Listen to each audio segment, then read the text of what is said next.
Welcome to Chris Parkin Shooting Sports. This is another unboxing today, and we have quite a special rifle in here. It's not one we see too regularly. This is a Steyr SSG 01. So I'm going to take everything out of this box and go through it in a little bit more detail with the box out of the way. Starting out, we have a bolt, we have empty bags, another empty bag, we have a certification, guarantee card, etc. We've got various grip tools, armourer's tools, grip inserts on the grip. They've sent me a bipod, and we've also got a key mod sling swivel adapter.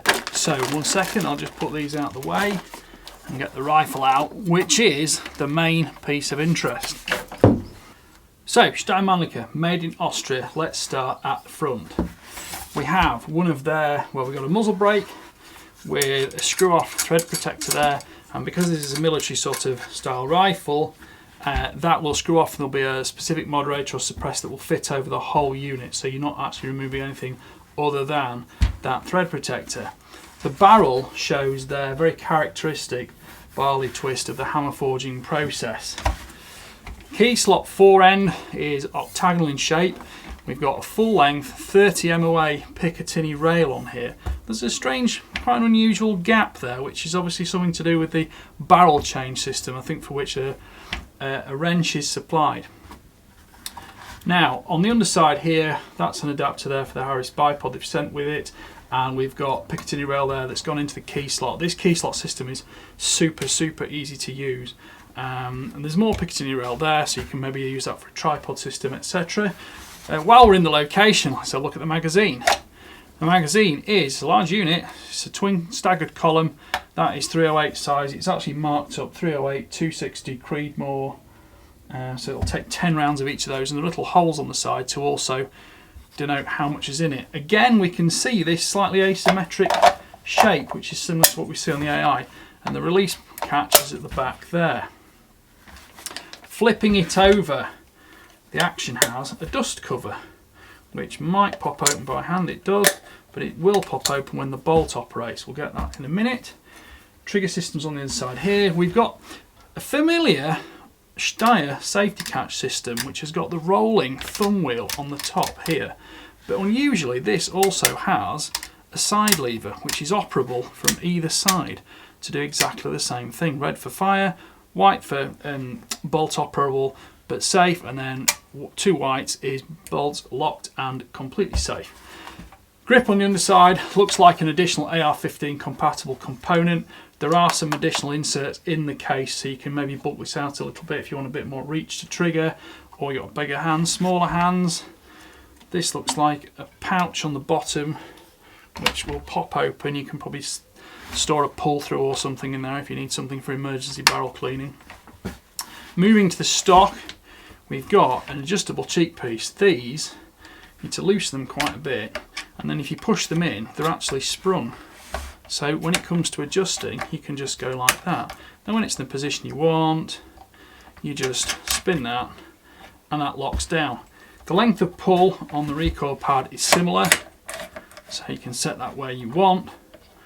And the underside of the stock here has got more Picatinny rail, so you can use a monopod, etc. Back end, we've got a fairly rounded recoil pad. It's solid in shape, and there's a thumb wheel on there, so you can move that vertically for where you want it. The cheek piece has got slots on here. They look like T20 Torx slots on there, so those will give you lateral adjustment, so it stays under your cheekbone without damaging your jaw. And there's also quite a large cutout here, which makes that even better because it means your jaw's not on it. You can see the mechanism here for length of pull, which is beefy if nothing else. There's a spring there, there's teeth on it, and that is what effectively gives you fast length of pull adjustment. Yet when it's locked in position and tensioned down, it is absolutely solidly anchored. Recoil pad is quite firm. I would say it's actually firmer than, it's actually one of the firmest I've ever known. I don't think it'll matter because this is a Break 308. It's not going to be kicking very hard, and that is grippy, so it will sit well in your shoulder. Cheek piece shape, feels good, and as I say, it's laterally adjustable anyway, so you can offset it to make sure you're perfectly aligned behind the scope. What else have we got here? Right, well the other main point of interest is this is a folder. So if we push that down, that goes round and locks in place. Whether the guard's up or the guard's down. Push the button down there and it will swing back round. Anyway, while we've got it open, let's put the bolt in. But we'll have a closer look at the bolt first. This has got 6 lugs, so it'll be 60-degree lift, and it's got various fluting and raceways on here for things like the bolt stop, etc, etc. And it's got quite a short bolt handle, and there are a couple of marks on this bolt handle, but I think I know where they're from. So, because this is a brand new rifle, so let's have a little look. I need to remember to press that, swing that a little bit, the bolt will slot in, I can lock that back, and then the bolt is operable thus. It is a 2-stage trigger.